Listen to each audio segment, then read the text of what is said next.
Hello friends, welcome to Sindhusha's kitchen. எல்லோரும் எப்படி இருக்கீங்க? எல்லோரும் நல்லா இருக்கீங்கன்னு நினைக்கிறேன் ஃப்ரெண்ட்ஸ். இன்றைக்கி ஒரு சூப்பரான எக் கிரேவி தான் பார்க்க போகிறோம். ஒரு பேனில் கொஞ்சமாக எண்ணெய் சேர்த்துக்கலாம். ஒரு ஸ்பூன் அளவு எண்ணெய் சேர்த்தணும். எண்ணெய் லைட்டாக சூடாகட்டும். அதில் கொஞ்சமாக சில்லி பவுடர், ஒரு ஸ்பூன் சில்லி பவுடர், அரை ஸ்பூன் மஞ்சள் தூள், கொஞ்சமாக உப்பு. இதை அந்த எண்ணெயிலேயே நல்லா ரோஸ்ட் பண்ணி எடுத்துக்கல போகிறோம். நல்லா பொரிச்சு வரணும். மசாலா கூட நல்லா கிளறி விடலாம். நம்ம இது ரோஸ்ட் ஆனவுடனே மிக்ஸ் ஆனது இதில் டெக்ஸ்சரில் என்ன பண்ணுறோம், வேக வச்சு எடுத்துக்கக்கூடிய தோல் உரித்து எடுத்து வச்சுருக்கக்கூடிய 4 முட்டையும், நீங்கள் எத்தனை முட்டை சேர்க்குறீங்களோ அந்த முட்டையை இது கூட சேர்ந்து நல்லா வறுத்தெடுத்துக்கலாம். இதே போல் கொஞ்சம் முட்டை அதிகமாக இருந்தது அப்படின்னா நீங்கள் மஞ்சள் அண்டு சில்லி, உப்பு இது கொஞ்சம் அதிகமாக சேர்த்துக்கோங்க. இப்போது இதில் நல்லா ரோஸ்ட் பண்ணி நம்ம எடுத்துக்க போகிறோம். நல்லா உருட்டி பரட்டி அந்த மசாலா அதுக்கு மேலே நல்லா படணும்.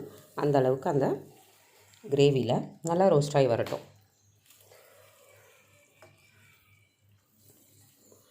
இந்த மாதிரி நம்ம பொரிச்சு எடுத்ததை அப்படியே ஒரு பாத்திரத்தில் ட்ரான்ஸ்ஃபர் பண்ணிவிட்டு அந்த பேன்லேயே கொஞ்சமாக எண்ணெய் சேர்த்து கடுகு ஒரு ஸ்பூன்,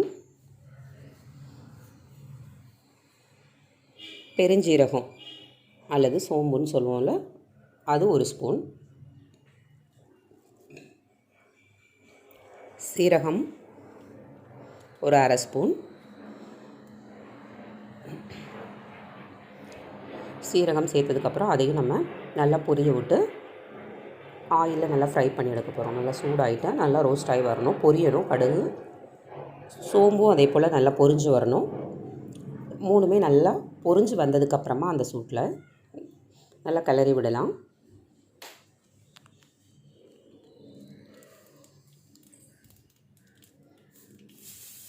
இதில் நான் பெரிய ஆனியன் இருக்குல்ல, அது நல்ல பெரிய வெங்காயத்தில் 2 வெங்காயம் நல்லா பொடி பொடியாக கட் பண்ணி வச்சு எடுத்து வச்சுருக்கேன். அது இது கூட நான் சேர்த்து இந்த மிக்சரில் நல்லா கடுகு, சோம்பு, சீரகம் இது 3 பொரிஞ்சு வந்த இந்த மிக்சரில் 2 ஆனியன் பெரிய வெங்காயம் கட் பண்ணி வச்சுருக்கக்கூடிய பெரிய வெங்காயத்தை கூட சேர்த்து கிளறிக்கலாம்.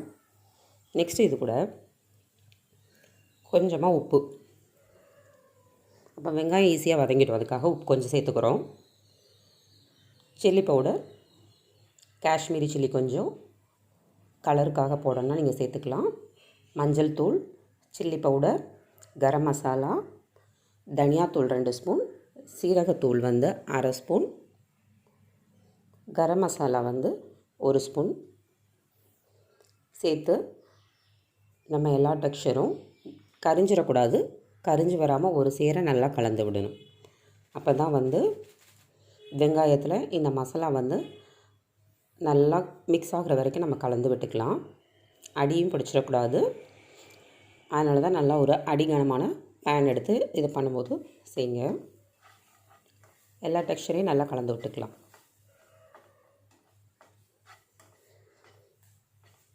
நல்லா வதங்கணும். மசாலாலாம் ஒன்றா சேர்ந்து வரணும். நல்லா மிக்ஸ் பண்ணி எடுத்துக்கலாம். நெக்ஸ்ட்டு இந்த ஸ்டேஜில் மிக்சர்லாம் மிக்ஸ் பண்ண அப்புறம் இந்த மாதிரி இருக்கக்கூடியது பாருங்கள், ஒரு 1/2 லிட்டர் தயிர், நல்லா தயிர் ஒரு 1/2 லிட்டர் எடுத்துகிட்டு அதை இது கூட சேர்த்து கலரிக்கலாம். நல்லா கலந்து விடலாம். தயிர் இது கூட சேருது கூட நல்லா கிரேவி நல்லா திக்காகவும் கிடைக்கும், ருசியாகவும் இருக்கும். டெக்ஸ்சர் பார்த்திங்கன்னா நல்லா கட்டி ஒன்று கூட இருக்கக்கூடாது. சின்ன சின்ன கட்டிகள் எல்லாமே நல்லா கலந்து விட்டுட்டு அடுப்பை சிம் பண்ணிக்கிறேன். இந்த ஸ்டேஜில்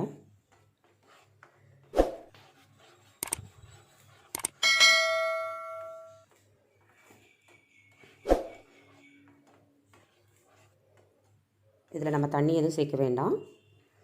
நல்லா மிக்ஸ் பண்ணதுக்கப்புறமா இதை லிட்டு போட்டு நல்லா க்ளோஸ் பண்ணி ஒரு 2 நிமிஷம் நல்லா கொதிக்க விட்டதுக்கப்புறம் அந்த மசாலாவோட பச்சை வாசனை போயிடும். இந்த மாதிரி நமக்கு திக்காக கிரேவி வரும். நெக்ஸ்ட்டு லிட்டு போட்டு க்ளோஸ் பண்ணி ஒரு 2 நிமிஷம் நம்ம கொதிக்க விட போகிறோம். மசாலாவும் அந்த கர்டு டெக்ஸ்சர் எல்லாம் ஒன்றா மிக்ஸ் ஆகி அப்போ தான் நல்லா வெந்து வரணுங்கிறதுக்காக. இந்த மாதிரி நல்லா நமக்கு கிரேவி சூப்பராக ரெடி ஆயிடுச்சு. இதில் நம்ம வேக வச்சா முதல்ல ஃப்ரை பண்ணி எடுத்துக்கிட்டோம்ல அந்த 4 முட்டையை இப்போ நம்ம சேர்த்துக்கலாம். நீங்கள் 2 கீரி வேணும் சேர்த்துக்கலாம்.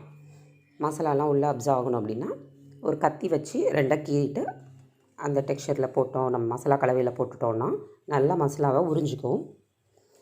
அதுக்காக தான்.